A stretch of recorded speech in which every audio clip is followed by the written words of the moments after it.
Feeling lost in the noise of social media? INSPO cuts through the clutter, connecting you directly with real insights from real experts and industry leaders. It's a new social network dedicated to knowledge sharing, industry insights, and thought leadership. Get the latest from top minds in your field, or build your own thought leadership portfolio on INSPO. Already trusted by thousands of professionals worldwide, be part of the conversation and download INSPO Experts today on the App Store or visit www.inspo.expert. Welcome back to the Take a Chance on You podcast, hosted by me, Alexandra Forsyth. Today, I am so excited to be passing the mic to Milica Milićević, who is the founder of Wings of Legacy, a network for women focusing on mentoring across multiple different industries. Wings of Legacy, they host summits as well, and they actually have one coming up which is focusing on women in aviation. That will be taking place in September. Mila can be described as building multiple different ventures. She dabbles in a lot of different areas, and she's a huge advocate for early careers and students and helping women wherever she can. So Mila, how are you doing? Thank you. That was such a lovely introduction. I'm really happy to be on the podcast. Thank you. I'm great. How are you? I'm good. Me and Mila have been having a big chat before the podcast about many different things. So we're both really excited to be here and to dive in because you're doing very giggly, but you're doing some amazing things in your field. And yeah, I'd really love if you want to just dive into it a little bit more to begin with, just give an intro and then we can take it from there. Yeah, so like you said, I founded Wings of Legacy end of last year. We initially had it as sort of a proof of concept mission just to see if there would be interest. And we started it on a much smaller scale. So rather than a global summit that we're doing now virtually 100%, we had an in-person, on-the-ground day summit, and then in the evening we had a dinner. The feedback from it was really fantastic. We did it in Serbia, as I'm Serbian, and essentially just wanted to see if there would be interest for women in high barrier industries. Again, like you mentioned, early careers students. And then in 2025, we decided to pivot to a global summit series. So the event that we have coming up, Women in Aviation in September, is the first of that series. We'll be doing potentially 2 times a year summits focused around the world, varying time zones so that we're able to capture truly everybody. The next summit that we have in February is Women Securing the Future, and that will focus on women in cybersecurity, risk, and sort of AI ethics and governance. I find that these are topics worth discussing and ever changing, but because of our focus being sort of early career and young professionals, specifically because of the nature of the world and the sort of hiring market that exists at the moment, I often find that they're sort of lost or just forgotten about up until they sort of enter the workforce. So we're trying to, through mentorship, sort of give them a level of like cheerleading and support, because self-confidence and self-motivation can only go so far. It's always good to have someone in your corner that will back you, even if you have days that you're like, I don't really know what I'm doing or where I should go next or who I should speak to. So it's mentorship plus a little bit of like cheerleading. I think that's fantastic. And so going back to having the in-person summit, what do you think the differences are having in-person, online? Obviously in person you can see each other and connect, but you can still have that virtually. I find that in person, from like a logistics standpoint, there's just a lot more behind the scenes work that gets done. My background, I've done a few years of event management, even for like much smaller scale. So it's always the logistics and sort of a lot of planning beforehand and post, and on the day you can't really enjoy and sort of evaluate what's happening because you are on the ground staff as well.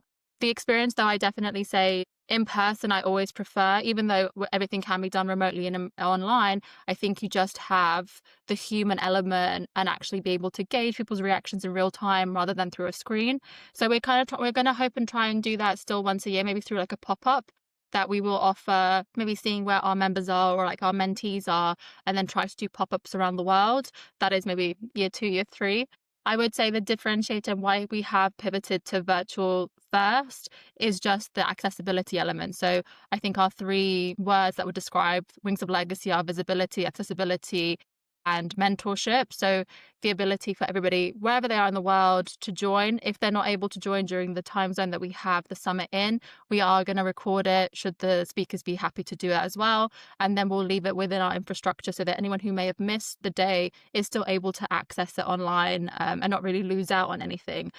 I do think the exclusivity of some summits. I'm trying to pivot that a little bit, because I think exclusion is what has created this little silo of for young people in sort of early careers, that unless you know someone, you can't really get into the room. And we're trying to flip it on its back, that people of a high caliber and speakers and even interesting people that have a conversation about how they've gotten into their position, if they've had any barriers, are able to give this on a platform where anyone around the world can access. I will just have a note that our summits are for everybody to attend. Our mentorship is catered to only women. We have a mission statement to either by 2030 or 1,000 women are mentored exclusively as a women-only idea as a mission statement by 2030. So that's why it's summit for everybody, the mentorship for women only. That's really good to clarify. And what I'll do is I'll make sure to put the links in the show notes as well, so people can follow along on your journey with Wings of Legacy, because I think it's absolutely fantastic what you're doing. And the last point you made is really key, and something that we've spoken about before, and something that I advocate to. Providing opportunity to everybody and everybody to have a seat at the table, not just when you're mid-career or pivoting or you're a leader, but at the beginning. Hence the podcast. That's what we do here. We interview people who are aspiring on their way. Season 1 was hidden talent, and it's the same with Mila and what she's trying to do with just offering a sounding board, either through that mentorship, through the summit, having people come along, because as you said very, very well, it's even just a career journey, even just sitting and listening to a talk for 30 minutes, 40 minutes or an hour with somebody who is in an industry or a field that you want to go into, and listening and asking advice, asking questions, getting feedback is so key. So I think that with the summit that we had originally at Proof of Concept, I would say that they discussed sort of how women from Southeast Europe can re-enter the workforce, but in a wider global setting.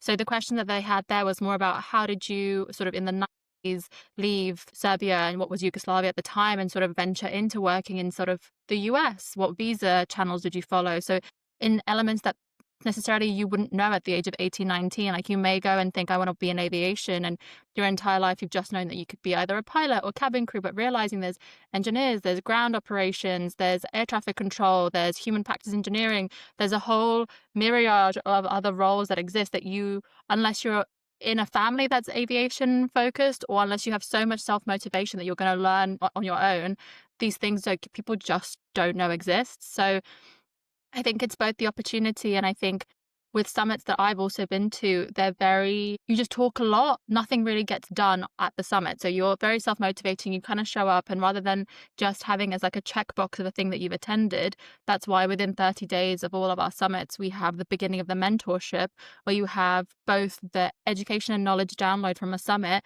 but then you can flip it into sort of actionable insights and things that you can use on a day-to-day to sort of actually help and better or enter your career. So we've kind of tried that to see how it works. At the moment, the feedback has been spectacular. We've closed our first cohort on the 30th of August, sorry. And with that, we had 50 mentees apply and about 55 mentors around the world. So we're at the progress of now sort of doing a little bit of matchmaking to see who could work with who. 1 to 2 to 3 mentees, just because I think 1-to-1 is a little bit too much at the moment, because they are early career professionals. So later down the line, when we establish it as a better program, but we have pivoted in the last month to focus more on like a certified mentorship program as well, so that if someone does it, they have a tangible document that says that they've been mentored by, I don't know, a United Nations professional, or someone who's at the FAA in America or the CAA in the UK. Again, very aviation focused, but that if they go to a job setting and they're like, why are you applying, or how have you started working and trying to get yourself into this industry, they could say, well, we've spoken to this person, they've mentored me. And on the flip side of that, what we talked about earlier about opportunities, that maybe in 2 to 3 years, your mentor might be like, oh, I know someone that would be quite good for this position, and then puts your name forward. And then you just get a little bit of a boost through a referral into a room that you may have otherwise been 1 to 100 candidates that are applying for that role. And I really love how you have 1 to 3 mentees per mentor. That's quite nice, because you've got a group setting. Yeah. So as you say, it can feel less intimidating in a way, potentially, for the mentees. And a little bit more peer-to-peer as well. So like the community element of working with people as well. Definitely. And if you could also do activities within that group as well. And it's always about that feedback loop, which I think is just absolutely fantastic. And what you're doing is brilliant. But you also do a lot of other things as well in the background. And I think one area I wanted to focus on with you is about the importance of that portfolio career. So dabbling in multiple different passions. It seems to be a big trend that I've seen this year and last year. Building that personal brand is so key. As you said, that referral basis. If you're having a mentor, maybe in a couple of years' time, they could help you with a role if they hear anything, but also just building that personal brand and putting yourself out there is key. So attending a summit, doing a mentor program, having that on your CV, it's just extracurriculars, if that's the correct word, I guess, and just doing more to elevate yourself, because you have to do it goes beyond education and internships. You really have to focus on your passion and describe what you like to do.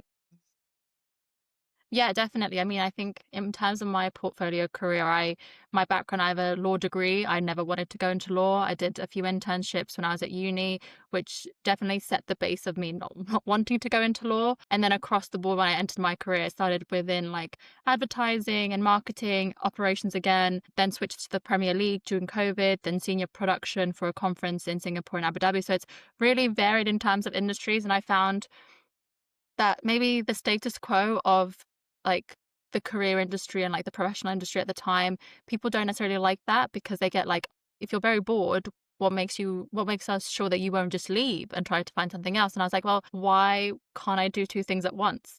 And I'm not saying it's for everybody, because I have been very aware of like the stress management and fatigue and burnout that having multiple things at the same time can do. But if you're someone that, for example, has quite a strong sense of self and relatively good boundaries, but also likes doing a lot of different things. So for me, with Wings of Legacy, that only started October of last year. Before that, I launched an operational consultancy called Nexus Strategic. And again, doesn't necessarily just focus on back office ops. It focuses on specifically every industry and department that I have worked in. So through a few companies, like a crypto company that I worked for, because I was so early on in the company, you kind of had to wear a lot of different hats. And I really enjoyed that, because no 2 days were the same. One day I was planning an event, like a Christmas party. The next day I was onboarding clients. Then I was working with the KYC AML department. So you learn a lot. And I really enjoy, like you said, the extracurricular activities. But for me, it's like, I never want to stop learning, which sounds exhausting, but you also have a boundary about what you kind of streamline. I'm not learning everything and anything. Like, I'm specific about what I want to learn, because I know it will help me get to, let's say, point B to where I am right now. So when I launched Nexus Strategic, it was actually an advice from a few colleagues and friends about not wanting to necessarily work for people that try to fit you into like a frame. And I always get asked, like, why didn't you go down the Big Four consultancy route? And I think because it's so well structured that I think I would just want to do more, and I'd find myself really like not bored, but not mentally challenged continuously to like help my brain grow and have like the sort of, what is it, the hunger to keep learning more. So that's probably why I took, I'd say, an unorthodox route to what I do. It was definitely not easy. I would say have a really thick skin and a great support system, because you'll have days where you have huge wins, but you'll have huge losses, and you kind of do sometimes feel a little bit imposter syndrome-y, because you're doing it all on your own. So you're kind of, your success and your loss is at your own, like your own sort of, not necessarily fault, your own expense. but you're the expense. Yes, that's the word. And then beginning of this year, actually, because of the pivot and I guess the hype around AI co-pilots, I was like, why does the world not need another consultant? So I tried to clone myself. So what I do in the operational consultancy, I've tried to make that as standalone AI co-pilots, which again, there's such a huge interest. And I've had so many people like, that's such a great idea. We'd love if you kept this going. But there is so much work that needs to be done. And I taught myself to code over a weekend, so that when I'm asking people, like developers, about what they're doing, I don't know how to read, I don't know how to write code, but I know what I'm asking them to do. So I kind of feel like the IQ, EQ, empathy about what I'm asking somebody to do will translate that I'm not asking too much, but also that I know what I am asking for. So Silvora, unfortunately, has been on a pause just because so many other things are taking off, that I'm like I said, I'm conscious of my ability and my stress management level. So I've just done like a profit loss, like a pros and cons list on my notes app. And I've just said, Wings of Legacy is taking off. There's a huge need for it. And I can see the biggest mission value add for what we're doing about across like a global market. And when it comes to Next Strategic, I've now become a little bit more selective in the work that I do, rather than sort of applying and seeing where I can help. I now kind of see whether, for example, I'm advising on a AI tech company focused in the UK for like gamification and companions for kids. But when I came in, they don't have anything in compliance. They don't have any operational structure. So it was really interesting to me to come in and sort of set the foundations. And I really enjoy coming in at a company that's at a really early stage and setting the foundations correctly, so that when they either get investment or they start growing, then they don't have to play catch up. And I've worked with loads of companies that get a huge influx of money come in, and then they do silly hires, and then a year later they have to make redundancies. And I think that's such a cruel way to play with people, just because you haven't done the foundation of a company correctly. So that is my portfolio career. I find that I really enjoy it. I like having different days, and then within the day I do maybe 2 or 3 different things. It does get tiring. So I have Fridays we don't work now. Like, I've given myself the Friday off just so I can actually relax and switch off. So you serenaded me with your career. Now I'm going to go home. I think everything that you do is fantastic. Mila and I are actually friends. And the reason being is because we're very similar. And I love everything that she does with her career. Everything you said just then, I was making a mental note of a few things. I love how you're very strategic, not only in your career, but in your downtime. So as you said, taking tomorrow off, doing what you will with that day because you know you need to. And I think it's setting boundaries with yourself as well as your multiple different projects that you're on, because it's a fantastic place to be able to choose the projects and find fulfillment. I was talking to somebody on another podcast episode, which you will listen to, the listeners will be able to listen to before this, so I won't give away too many spoilers, but they were saying the same thing. They got to a point where they were facing a little bit of burnout because they were lacking purpose in their role, and that was actually more detrimental than everything else. It was adding a lot of stress because they just weren't feeling fulfilled, and they navigate life through helping others, and they live a life of service, and that's their values. And I'm exactly the same as that. I find a lot of value in having conversations with people. So if I can't do that, it's really going to impact me on a day-to-day. And then obviously you've got the project element, not being able to do the projects that you want to do. So it's all encompassed into one. So I really love what you mentioned there. But I also really, really love what you said about upskilling and just constantly that loop of education and seeking. I think it's approaching every day as if you're a newbie, as if you're a learner, as if you're willing to put yourself out there and learn from other people and just upskill, because that's what will help you progress.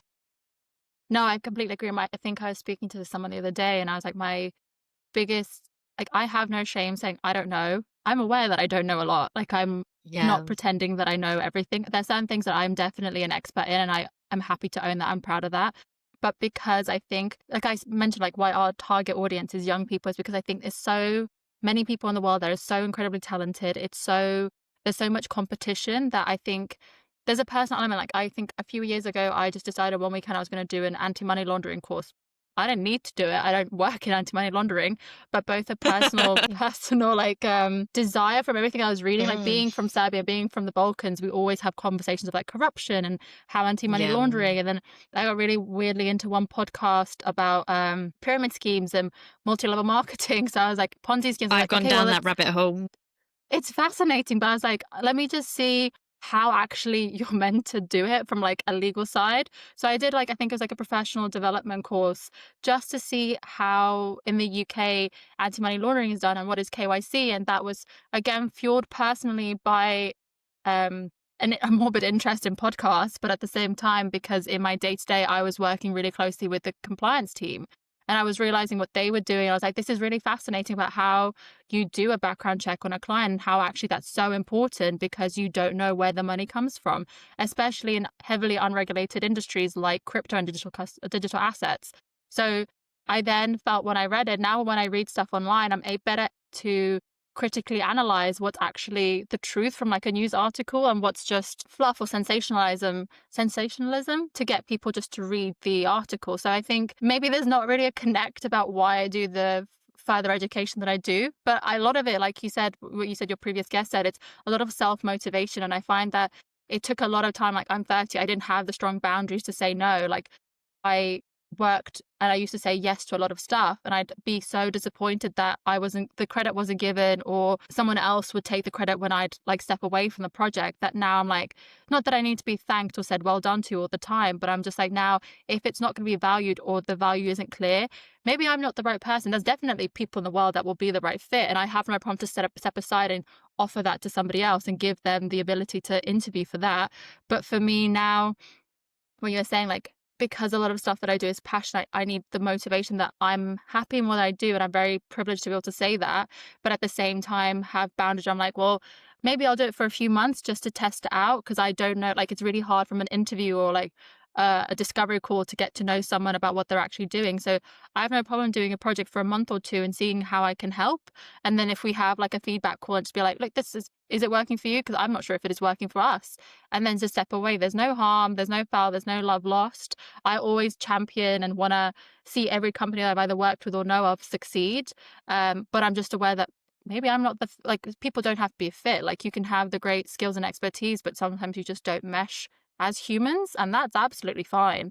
So I think in this year specifically, the boundaries and sort of, I've said my team, we don't work Fridays. Like, if you switch on, that's on you. The company policy is we don't work Fridays, because I know how bad I am at managing my own stress. So this is now a force. And then I think when we first started connecting, I was in Montenegro, and that house is beautiful, and Montenegro country is stunning, but we're in a sort of signal pit. So it's also an element where when I'm in the house, I physically don't have internet. Like, there's no Wi-Fi, there's no internet. So I'm kind of also forced to not be online so much and not be on a phone and replying to emails that I usually would. The only time I have signal is when I'm on like the terrace at the top, which is fantastic. But when it's 40 degrees, you're not going to be on the balcony for 3 hours. So again, every year I try to go to Montenegro just so I can physically switch off as well, because I'm the kind of person that's like, oh, I'll just send a 5-minute email. Like, if I send it today, it will help me tomorrow. But then tomorrow comes and there's 2 more emails. So the harder boundaries are something that I definitely implemented this year with having a portfolio career, and with now Wings of Legacy being global. I'm talking to people in the US, and like the US having like 4 different time zones. You're also talking to West Coast, East Coast, Southeast Asia, East Asia, Australia, New Zealand. Like, you're talking around the entire world, that you can kind of get swept away with the excitement and the ability to meet people and talk to them, but realize that I shouldn't really be online 24/7. And I should actually sleep. So definitely try to get 8 hours of sleep every night, because I definitely need that as well to continue what I do.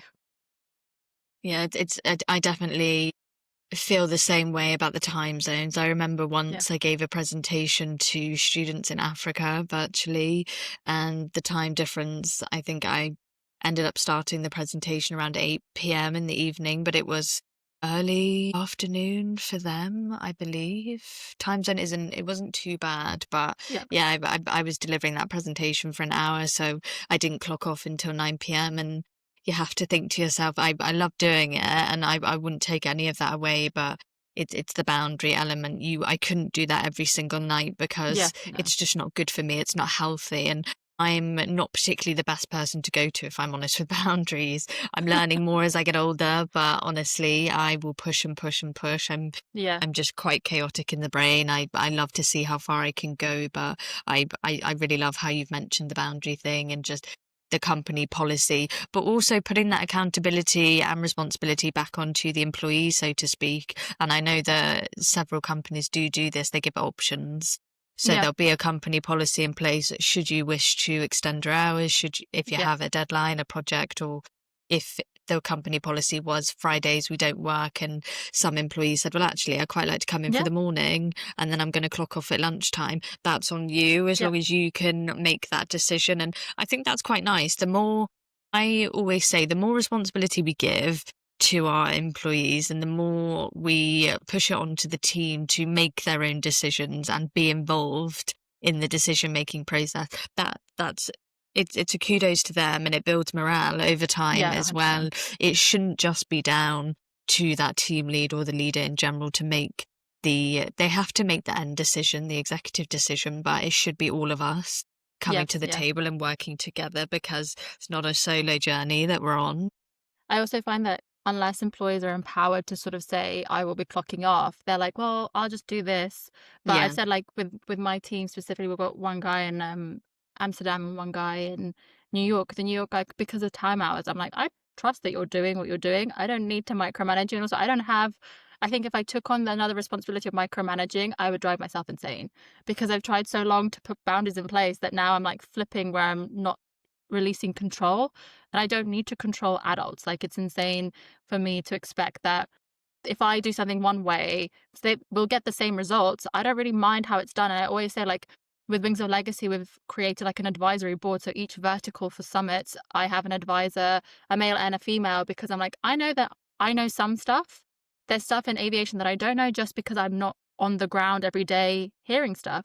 Then we've established like an overarching global council of advisors as well, and more like policy and governance. That, again, I'm like, I'm aware that I don't know stuff, but I've always said that I have no ego about how things are done. I know that we all want the same goal, otherwise we wouldn't be working on this together. So if someone's like, I'd rather work 6 a.m. to midday, that's fine. If someone's better, like, I'd rather work 4 p.m. until 9 p.m. I'm like, I trust that you know, as an adult, and you've been an adult for a few years, how to manage your own time. So with the Friday sign off I had a few weeks ago, a team member was like, I'm just going to send a few emails. I was like, it's completely up to you. But then he was like, Monday, he was like, oh, I need a few hours off. I'm like, you don't have to tell me. Like, we have our catch ups every day. Like, we do like a 20-minute catch up on work and then a 20-minute like just chat to like de-stress as well. And like, as long as it gets done, I don't need you to CC me and stuff. I don't need you to sort of give me handovers, because the company's so small. If you don't do stuff, I can see it. If you do stuff, I can still see it. So I don't need the micromanagement. And everyone keeps asking, like, are you ever going to have a real office somewhere and like have people come in? And I'm like, well, not really, because the entire ethos and company mission of Wings of Legacy is global accessibility. So it'd be silly if we open up an office London, because then I'd have to hire people that are able to come into London regularly. And that kind of goes against what the mission of the company is. So I love this, like you said, everyone's able to figure out how they work best, how to switch off. So for me as well, having portfolio careers, you become the kind of master of your own timetable as well. And if you have 2 or 3 projects that are going simultaneously, it's really on you to see how you can do that, because I don't want my clients to ever suffer, and they really shouldn't be affected about me having 2 to 3 other projects. They're very understanding. I've never had a client be like, oh, well, we need you on this if I've got another call with like America in the evening. But as long as you deliver, I've never had a client be like, well, I need you to be online 9 to 5 and checking in and clocking in. And I'm like, well, as long as you deliver the work, I trust what I'm paying you to do. So I think that trust element, maybe post-COVID, is where it started to like filter in other companies. But I've seen that certain companies have been like, I need you to be in twice a day. I'm like, well, I will be, because of the company sort of team structure.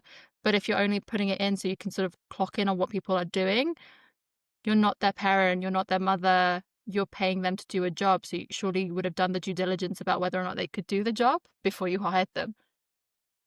No, absolutely. And again, you've raised about 3 or 4 really interesting points. The first one, the last point you made, definitely, I think sometimes there's a bit of a gap in that interview process when you're hiring somebody. They look great on paper, their CV's fantastic, education's great, got certifications. This is an example for me for cyber, I think.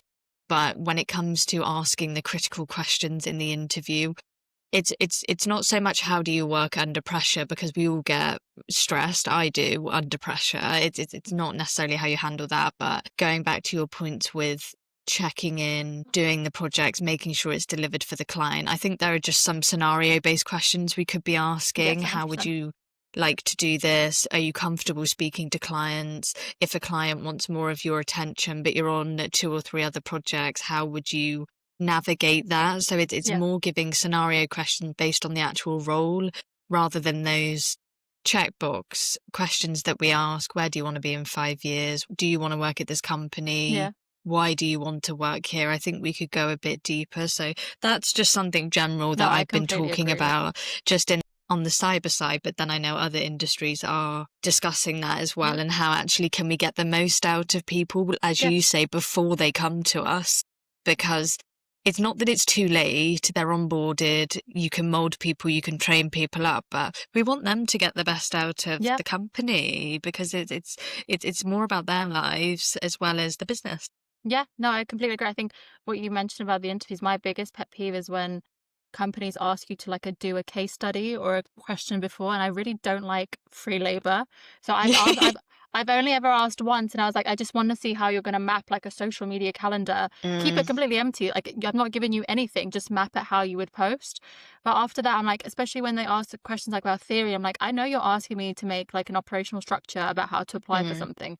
And rather than ask something like, for example, if a client pushes back, or if you're, for example, a lawyer and you're clocking X amount of hours and you're close to burning out, how would you push back? Because again, my biggest thing in the world and or sort of working hybrid, or people can always be online. And I think now people have a fear because, I mean, historically, you'll be in the same company for 40 years and you get like a Rolex at retirement. That doesn't really exist anymore. And it's on the both sides. So there's company like what's it called, not safety, but the opposite, like where it's like a fear that you'll get replaced very quickly. And on the Yeah. other side, because there's so much choice, the employee could just leave. So it's like, how do you ensure that employee is happy? It's not by micromanaging them. Like they're grown adults, they don't need to be having this done. And then simultaneously, it's like, how do you ensure that because we're constantly online and everything can be done so quickly, how are you managing your work-life balance? Because I know so many people. I know an ex-CFO who went on such bad burnout that he ended up developing agoraphobia from how burnt out he was. And I similarly had burnout a few years ago from just doing so much work. And that was when I, like similar to you, I was just like yes to everything. I was interim chief of staff. I was the entire ops department for a 300-person company. And you're fine because when you do it, you have the adrenaline push and you see that you're delivering and you're excited. But then you come home and start decompressing and your brain is just, you kind of feel like, what's it called, like withdrawal from addiction. Like you start wanting that constant dopamine hit. And I was like, this can't be healthy. And I have an autoimmune disease. I've got an underactive thyroid. So when stress and overwhelming gets really hard, I just sort of short circuit and you start crying. Like, no one needs to be burnt out at 27. Like that is an insane crisis to have. Yeah. And thankfully, the NHS was fantastic. Talking therapy, as I did that, you sort of just, I have a dog, so we just went on really long walks or just sit and read a book just to decompress. But I think the amount of people that I know that are in burnout but don't know how to identify it is definitely a huge thing. So when we do stuff with like Wings of Legacy, it's the fact that you don't always have to fight so hard to be in the room. And I think that's maybe like from a personal perspective, I think that COVID made us a lot more individualistic rather than like a society perspective on this. So I know, I remember reading somewhere about Bill Gates not wanting to leave any of his fortune to his kids. I'm like, well, why would you want your kids who have grown up with the luxury and the life that they had to now all of a sudden have to fend for themselves? And I find also being from Eastern Europe, they're like, well, I never had a leg up, so why should I offer someone else a leg up? I'm like, because we live in a society, like that's how it's worked for thousands of years. Like, I don't get why now everyone has to fight for something against each other. And I find that's what we're doing. Like that's the main goal of Wings of Legacy is that yes, you have your own skill. Like I'm never going to guarantee someone a job, but if someone can put you in the room that you can then shine with your own personality and your ability and your intelligence, but actually getting into the room is a lot more of a process because with everyone easy apply on LinkedIn. There's ATS. People don't know how to make their CV ATS applicable. Like, how does it stand out when to like one job 500 people apply to?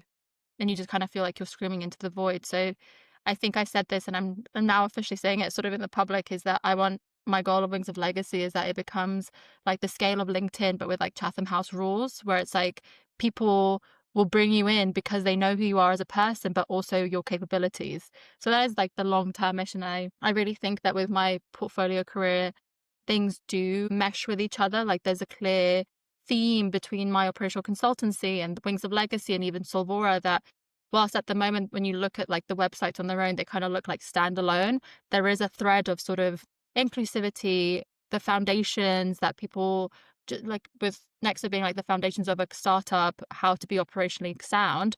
The same, it translates to like Wings of Legacy, where someone who's entering just the workforce is able to get off on the right leg rather than having to panic and sort of figure it out on their own? I've suffered burnout 3 times in my career to date, so I've definitely push. One of them was unintended. Unfortunately, I'd gotten really ill, and this actually happened a couple of months ago this Mm. year.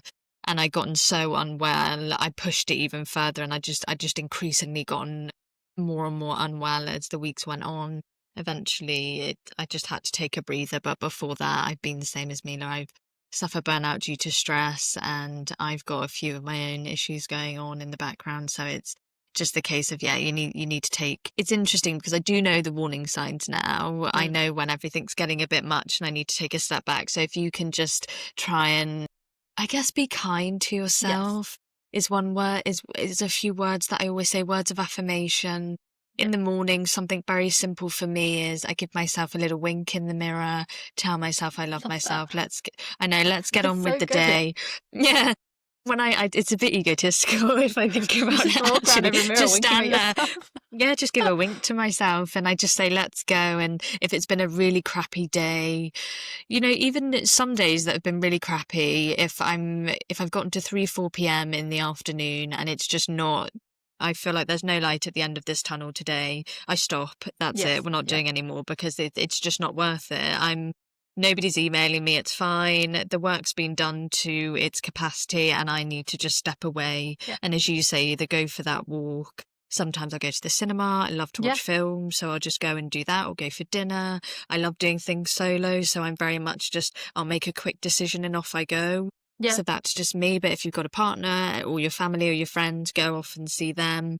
But it's hard. And one thing you mentioned about COVID and after, for me, I used to work a lot remotely, so from my room. And I think this is what increased the burnout for me is I would be at work. I would start work at probably 8 in the morning. So I was meant to be starting at 9, but because I'm just a workaholic as I am, I just start early. I can't help myself. So I'm at my desk and then I have lunch at my desk because you're Yeah. at home.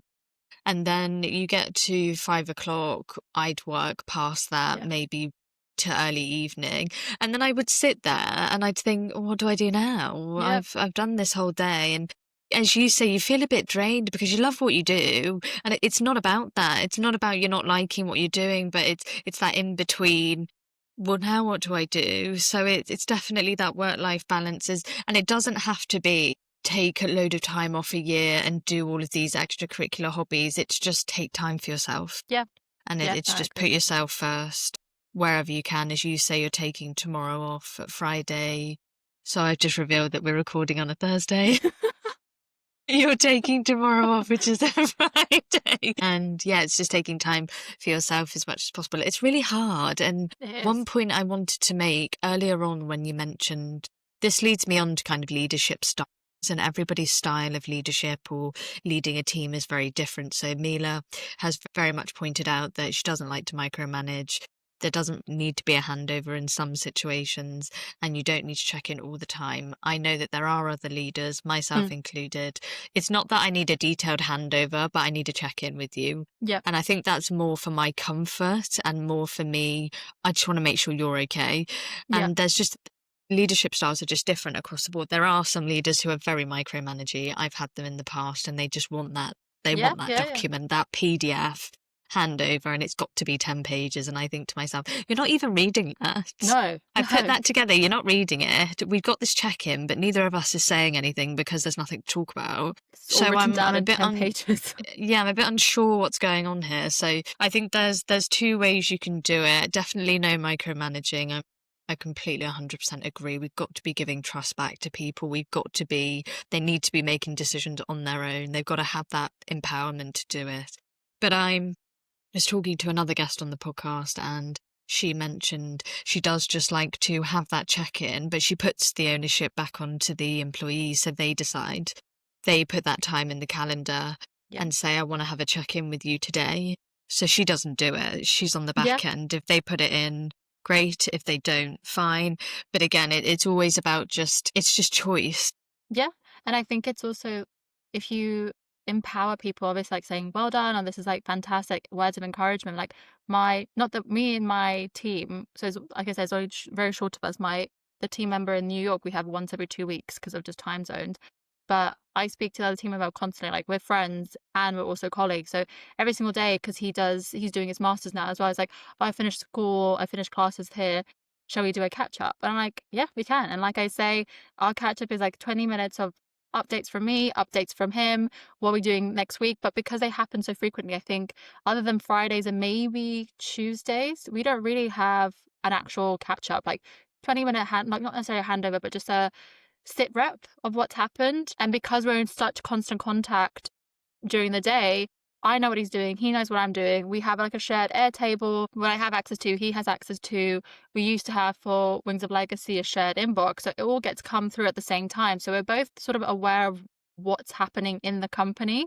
I'm now trying to sort of make it more a notion of, we made like a company culture handbook and stuff like that, so that as it develops, like I said, I like being proactive and having foundations in place, but so that this becomes like the DNA of the company, that I don't, like I said, I'm not ever going to force someone to be like, I need you to, like, I had an old manager once be like, I want you to do the Eisenhower matrix every Friday.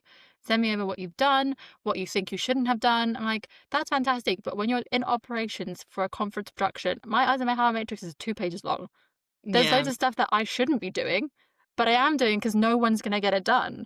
And like, this becomes redundant. If anything shows the biggest like risks of the company. Simultaneously, when I worked at a different company, they had no, I wouldn't say risk register, but they had nothing for people to highlight. And because I was constantly talking to different departments, I then on Excel just made like a tracker for myself where I'm like, I've done this week, so that if we have performance reviews, I can be like, here's an entire Excel of everything I've done through the year.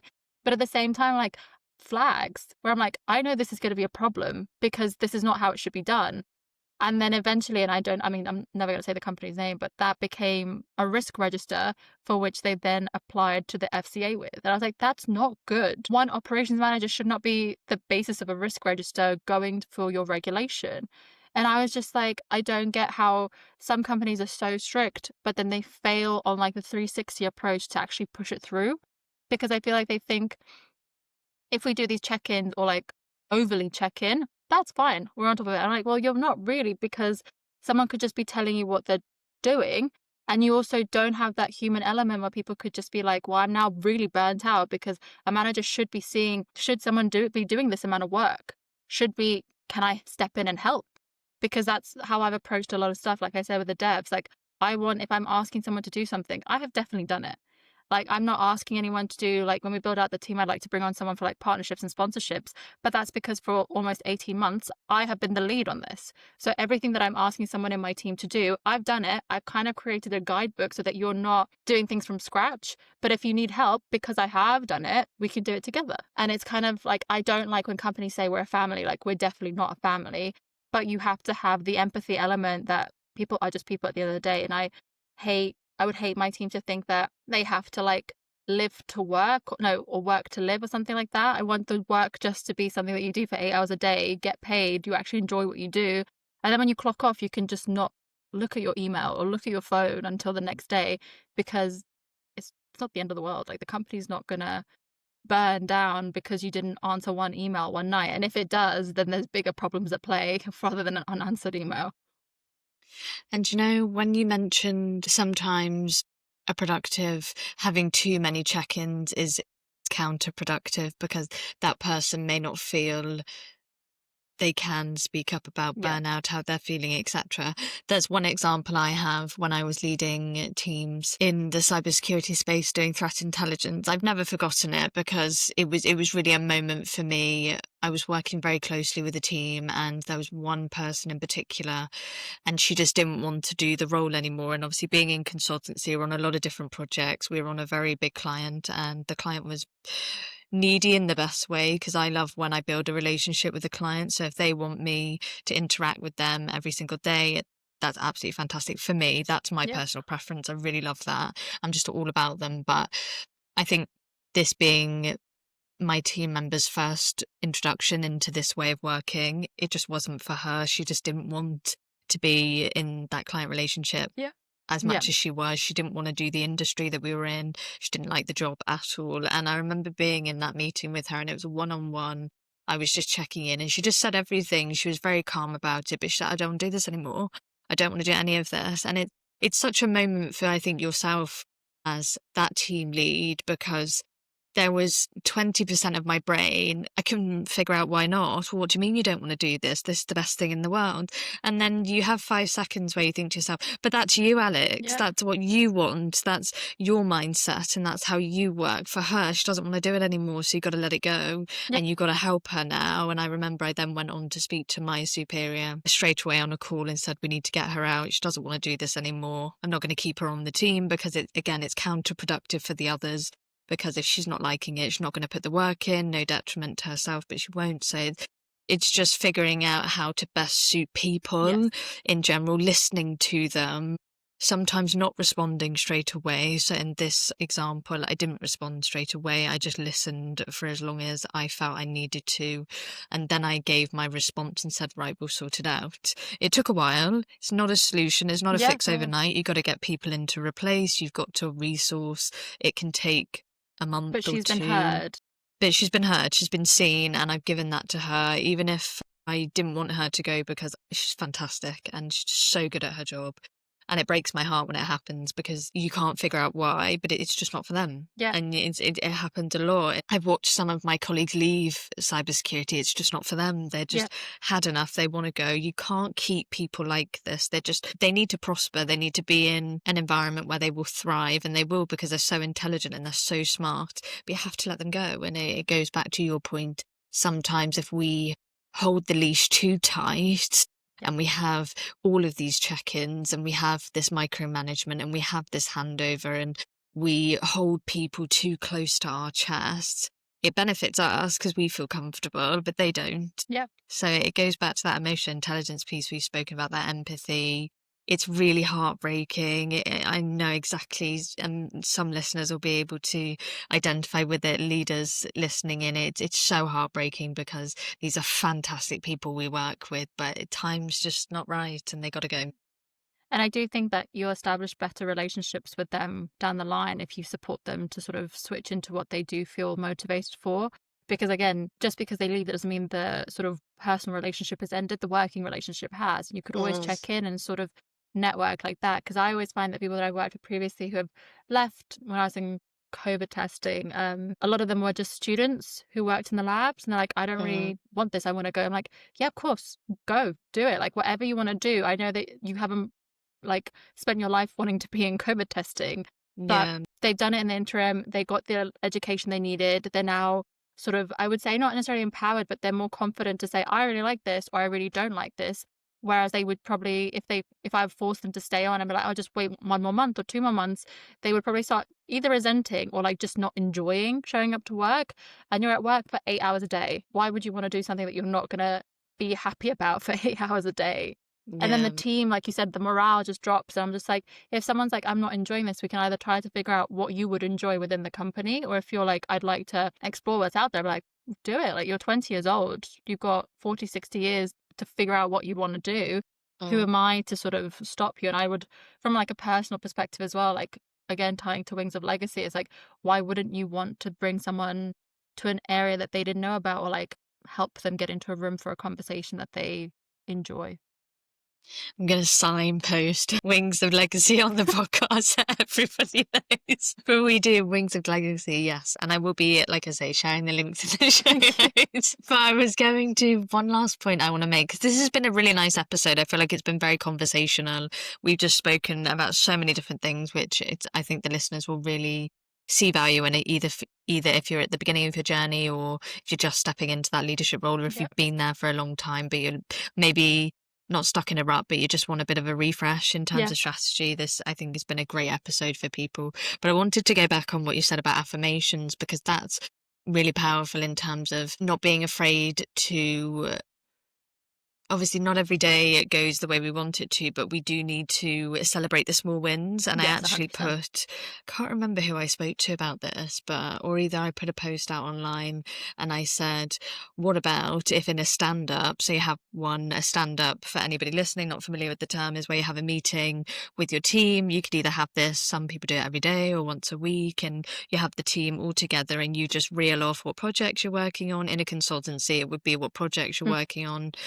And do you need more work? Do you need less work? It would be an open forum for everybody just to talk and familiarize themselves with each other as well. Yes. Because sometimes you find if you're working on a project, and for me, I'd be working on a project with 2 or 3 people and then another project, I wouldn't see 10 or 15 members of my team sometimes, especially if they're all on other projects. So it was nice to check in to see what they're up to as well. But I said to somebody, what would be nice is if at the end of that call, everybody just says something that they're proud of. What have you worked on that you've achieved? And it doesn't even have to be professionally. What are you proud of that you're doing in your hobbies or your life outside of work? So I definitely think we need to be celebrating just each other a bit more as well, and not make it all about the projects and not make it all about the clients and the business, because we are all driving towards that. But we do need to, as you say, that human to human element, need to bring that back a bit more. No, I agree. I think I've listened to a podcast a few weeks ago. It was like the biggest detriment to people is if they constantly critique themselves. Like your inner voice, how you talk to yourself, is how the world sees you. So if you're mean to yourself continuously, you're not setting yourself up. So even like you said, whether you wink at yourself, whether you're like, I'm really happy I did that, or like switching off after a win, I think being kinder internally first will let you be kinder externally to others. So I find that maybe in the day of like the social media and how everyone's constantly online and sort of either competitive because like somebody will be doing better than you, and that's fine. Like you can't compete with the rest of the world. But I think telling yourself like, I'm really happy for them, how can I do it for myself? Or just today's like, I've woken up in a really good mood, I don't want to be in a bad mood.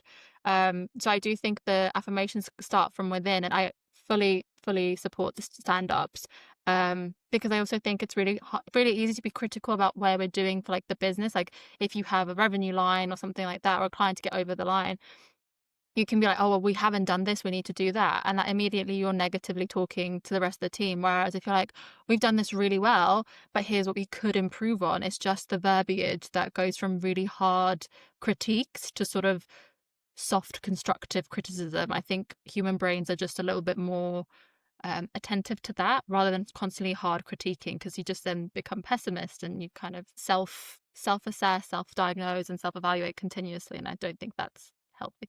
No, it's really hard to do. And full disclosure, this is a little bit, your listeners will be able to have a little bit of an insight into my life currently.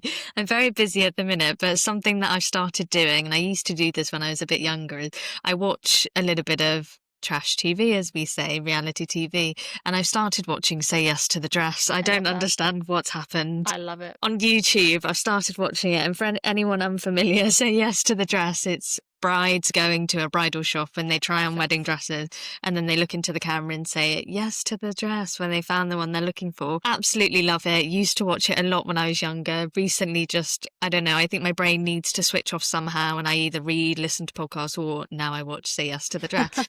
And it's reminded me of it, because what Mila said is, there will be competition out there. So, for example, when I watch Say Yes to the Dress, I'm not married currently and I'm not with a partner. So for me, when I watch it, I could either look at it and be quite envious or jealous of these people and think, oh my God, they're getting married. Why don't I have anything like that? But actually, I get quite emotional when I watch it and I think that's going to be me in the future.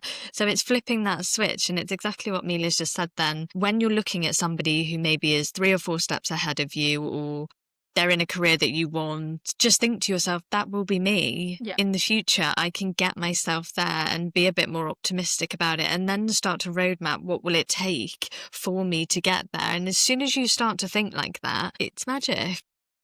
I would say yes to the dress, and then I'm like, that dress is fantastic for you, that dress is not fantastic for you. And I get very annoyed when the family is really like horrible. I'm like, why like this? I know. I've watched like TikTok snippets of really old ones where I'm like, I'm so happy for you. Like, this is fantastic. I'm like, this in tears, absolute tears. Dress for you. I just get so emotional with it. I think it's, I've been to a few weddings, and it's very emotional. A Pisces, that's my star sign. I'm very sensitive anyway. So for me, it's tears. I just love the whole thing. It's just so romantic. So it's like I say, you could look at it one way and think, oh, why isn't that me? Or you could look at it and say, that will be me. So it's almost that saying, instead of saying, what is it? Instead of saying if it happens, say when it happens. Yeah. Because you're saying to yourself, you are going to get there. And it's all mental. Everything we've spoken about today, it's all in the mind. It's, like I say, it's just being a bit more open with yourself and then with And others. self-reflection, which I think is really hard for people. But I think if you take the time to like look inwards, it helps. Like I've done a lot of like self-reflection in terms like I'm really stubborn. I'm a Taurus, so I know that I will never be able to get through life with how stubborn I am. But I was speaking to my dad yesterday. I was like, I'm like, let's loosen up. You're not gonna win every argument, but pick a fight. And if I had my way, like I would go through like head first through a wall. I'm like, you're not gonna get through far in life if you continue to be like that. So I'm like, okay, well, I know things that would make me like uncomfortable. I'll sit with the discomfort because I know in the long run it will be positive. So that's really what I've like focused on since January of this year. I'm like, it's okay to be uncomfortable. It'd be crazy to be comfortable all the time because that's not realistic. But being okay with the discomfort temporarily, you realize that you then switch, like you said, the if to when. And you realize that you do have to persevere through some stuff to get to the other side because life's not going to just give you all the answers. No, absolutely. And it's sticking with that discomfort because that's where the growth happens. That's where you become your higher self. It's uncomfortable for a reason because people stay in comfortable positions because it's easy and they don't need to strive for more, but it's in the uncomfortable moments that's where you want to be. But kind of rounding up on everything we've spoken about today, are there any kind of quick fire strategies you have for anybody? Obviously you're doing the mentoring for the early careers, you have the summit coming up. Anything else you want to say? I mean, I would say if you have a network or you have like a network on LinkedIn, I've now started like reaching out to people. Like how we got all of our speakers is I've just emailed people. And I know I've had a lot of people ask, like, how are you getting like the Secretary General of NATO to speak at your summit? Like, I just asked. And I'd rather risk asking, like, I think it's what we talked about, like self-reflection and being just uncomfortable. I'm like, I accept people we can say no. And I'm not taking it personally if someone says no. I respect the no. So just ask. And it's not like ask for forgiveness and stuff like that. Just see what happens because you don't know how many people are out there. And I'm so pleasantly surprised with the amount of people that just want to help. Like, you don't know how one message they could be like, well, I can't do it, but you should speak to someone else. And then you start like, it becomes like a spider web of people that want to help you. And I haven't, other than doing like online calls, I haven't met any of the speakers that I've spoken to.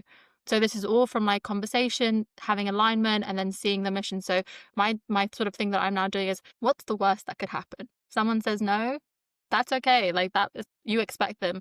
Strategy as well. I think I've kind of now in my personal and professional life, it's about saying no. Like I now enjoy saying no because I know like I meant to go out for drinks this evening.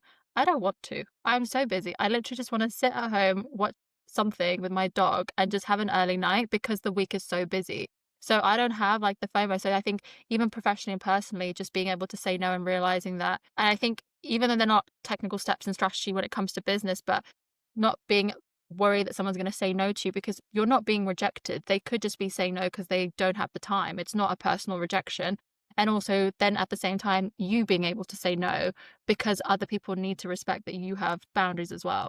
So I think that was the biggest thing that I've learned with the Wings of Legacy is that you're not paying people, so you can't say yes at the beginning. You also have to respect their time and expertise, but realize that they are giving you something that you otherwise don't have. But then at the same time, people constantly come to me and like, can we do like a virtual coffee? And I'm like, I would love to. I just don't have time. If you can wait for like a month, 100%. And I'd say 90% of the time people are so understanding. They're like, yeah, it's not urgent. There are a few bad actors that kind of just want to take, I guess, because I yap a lot. So they'll take my free expertise without paying my wage. So I'm just like, I don't mind doing that for a few people if I like what you're doing or like I can see how I can help. But otherwise, I'm just realizing at 5:30, I will get off my laptop and I will step away and I will pick it up tomorrow. So I would say those would be my two main strategies for people entering, for if your lists, like you said, are early in their careers or if they're even leaders who have a problem with sort of not knowing how to either ask or sort of say no and be that and have that no respected. Yeah, so I'd say my two main strategies would be just asking, like you don't know who your network is, especially if you're active on LinkedIn or even like family and friends. So my biggest thing, like I said, with Wings of Legacy is all the speakers that we have. I have a lot of people ask me how we got them confirmed, and it was just because I emailed them. and I accepted that they could say no. Like, I wasn't fearful of rejection because I don't think they were rejecting me. People are busy. People just don't have, it could just not be aligned in what they're doing. And then the second strategy would be, on the flip side of this, is also you learning to say no. I think that specifically in this year, I realized that people ask me to do loads of virtual coffees and stuff like that. And I want to, like 90% of the time, people actually want to get advice. And if I say no and push back that I can't do it immediately, within a month, I will follow up and we'll have a coffee. I will say maybe like 10% are like bad actors who just want free work advice and not pay. And I'm like, that's fine. I'm learning to how to filter that out. I will obviously take some calls because I think, like I said, with Wings of Legacy, that everybody needs like a leg up somewhere. So if I could advise someone, even like a high touch, I'd love to. So yeah, I would say that those are my main strategies that I've implemented in 2025. And I think I want to solidify them going forward, because I think me as a person, I have quite a big fear of failure. So when you look at it from sort of, someone could say no to you, it's taken me a lot to realize they're not saying no to me. I also don't really care why they're saying no. Like, them saying no, I respect the no, and I'm like, I really hope that we can work together in the future. And it always ends on like, never like a closed loop. It's always maybe something could happen in the future. And then simultaneously, because I have burnt out before, I don't usually know how to say no. Whereas now, like, I'm meant to go for drinks this evening, I don't want to, and I know I'm not going to. Like, I've already said, once we jump off this call, I'm going to message my friends and be like, I'm just tired. I've got a really busy day. I had a busy evening yesterday. I just want to sit and maybe I want to say yes to the dress with my dog this evening and just go to bed early. And then I've got a really busy Friday, Saturday, Sunday. And it's just sort of balancing what you're wanting to do, what you're capable to do, and when your body just says stop doing that. So those would be. Absolutely, and I think that's fantastic what you've rounded off with, having the power to just say no to people in different aspects. Your friends will still be your friends. Yeah.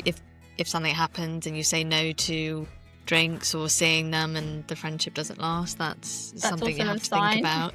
It's a sign, it's friendship, it's you do have to nurture the people that you have around you, but they should hopefully be there and see you along the way and know you as an individual and what you're doing in terms of your career, that it's not personal in a way. You're just tired, you just need some time off. So I think that's brilliant. And then also, as you say, with the building your network on LinkedIn offline as well, there will be, as Mila said, some bad actors, unfortunately, who want services in a way, and you have to decide what you'd like to do in that area as well. But all the more, it's just taking time for yourself, getting to know yourself, doing the self-reflection, the inner work. And hopefully everybody listening will have picked up on something in this episode. We've spoken about so many different things, and I will see you all next time. But that was Mila talking about Wings of Legacy. They have a summit coming up virtually. They have some fantastic women talking. Hopefully they will be expanding and doing more summits in the future. They're doing a fantastic one early next year in 2026. And yeah, as I say, I'll speak to everybody in the next episode. Bye. Thank you for having me.